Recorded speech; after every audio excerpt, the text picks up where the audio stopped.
Pide con propósito. De eso hablaremos en el podcast de Nuevos Comienzos. Lucas 11 del 9 al 10 en la Nueva Versión Internacional dice: Así que yo digo, pidan y se les dará, busquen y encontrarán, llamen y se les abrirá, porque todo el que pide, recibe, el que busca, encuentra, y al que llama, se le abre. El problema no es pedir, el problema es no saber cómo pedir. Hoy en día pensamos que el Señor es un banco. Pensamos que el Señor es un genio que cumple nuestros deseos. Y es ahí donde caemos en una incongruencia, porque no se trata de pedir según nuestros deseos, sino de saber cómo pedir, tener un propósito cuando uno pide. Es incoherente pedir algo que nosotros no podemos manejar, o pedir algo que nos va a hacer daño o que nos va a alejar de Dios, que es aún peor. Siempre he dicho esto: Dios jamás va a colaborar para que tú te alejes de Él, porque ese no es el plan, porque ese no es el propósito. Nosotros muchas veces pedimos cosas que nos van a alejar de Él y nos enojamos cuando no nos las otorga. Es más, otros pedimos instantáneamente. Hacemos una oración o media oración pidiendo algo y queremos que el Señor lo cumpla inmediatamente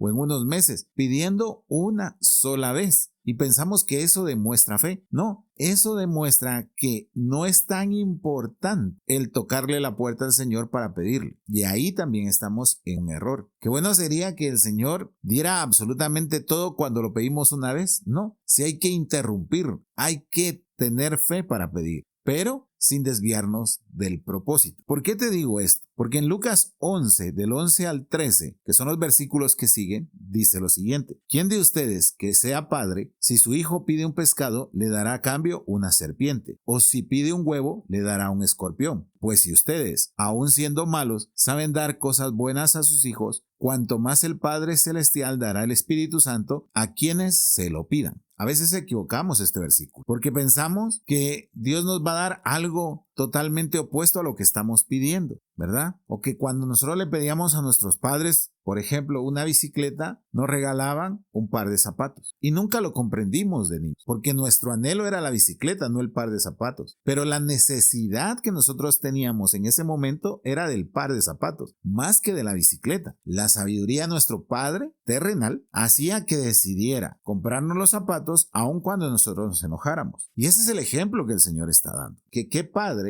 le da algo a su hijo que le va a hacer daño en ese momento o que no le va a servir. Ese es el resumen y el propósito de ese versículo. Cuanto más el Señor, que está lleno de sabiduría, que sabe el final de nuestra historia, que conoce nuestro propósito, que conoce aún la cantidad de pelo que tenemos. Él sabe perfectamente lo que necesitamos. Los que no estamos alineando nuestra petición a nuestras necesidades somos nosotros, porque nuestras peticiones regularmente están alineadas a nuestro orgullo, a nuestra vanidad, y no nos gusta aceptar. Si tienes un carro, ¿por qué le pides otro al Señor? ¿Lo necesitas? ¿Se te descompuso el que tenías? ¿O te está dando muchos problemas? ¿O simplemente lo estás pidiendo porque el que está a la par tiene uno o se acaba de comprar uno? Si tienes una casa, ¿por qué le pides otra?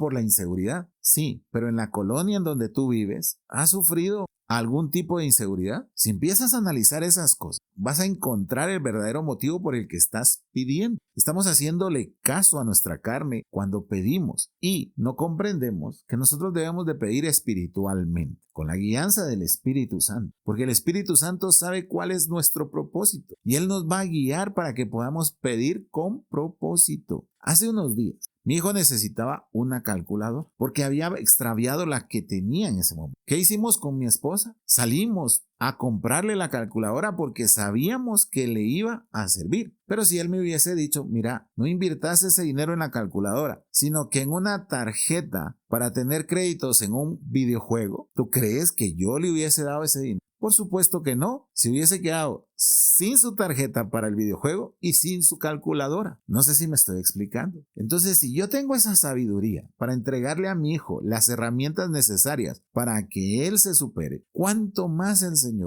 nos va a entregar aquellas peticiones que estén dentro de su propósito, no dentro de nuestra carnalidad. Deja de estar pensando en esa teología que solo te enseña a pedir. Deja de pedir para tu carnalidad. Aprendamos a pedir con propósito. Observa lo que dice Santiago 4, 2, 3. Desean algo y no lo consiguen. Matan y sienten envidia y no pueden obtener lo que quieren. Riñen y se hacen la guerra. No tienen porque no piden. Y cuando piden, no reciben porque piden con malas intenciones para satisfacer sus propias pasiones. Es que yo oro con pasión. Sí, pero ¿con qué pasión? ¿Con la pasión de envidia? ¿Con la pasión de orgullo? ¿Con la pasión del qué dirán? ¿Con tu falta de autoestima? ¿Con tu complejo de superioridad? ¿Te das cuenta? Si tu pasión es Cristo, seguramente vas a pedir dentro de su propósito. Pero si tu pasión es tu ego, es tu orgullo, son tus envidias, son tus rivalidades, por más que pidas no se te va a dar. Y es ahí donde estamos equivocados. En resumen, ¿es malo pedir? No, pero debemos de ser conscientes que las peticiones que vamos a recibir son las que están dentro del propósito de Dios, no las que nos alejan de Él, sino las que nos están acercando a su propósito. Pidamos lo que necesitamos. No pidamos para satisfacer las obras de la carne. Mejor, seamos personas que interrumpamos al Señor por medio de nuestras peticiones para enfocarnos en su propósito. Eso hará que tus peticiones sean contestadas y puedas ver materializado lo que tú clamas en oración. Padre, en el nombre de Jesús te damos gracias. Señor, ayúdanos a pedir con propósito. Dejar atrás todas nuestras pasiones carnales a la hora de pedir. Dejar atrás nuestra envidia, el ego, el orgullo y anteponer ese deseo y ese anhelo de agradar aún con nuestras peticiones, para que en nuestra vida se cumpla el propósito. Gracias, Señor, en el nombre de Jesús. Amén y amén.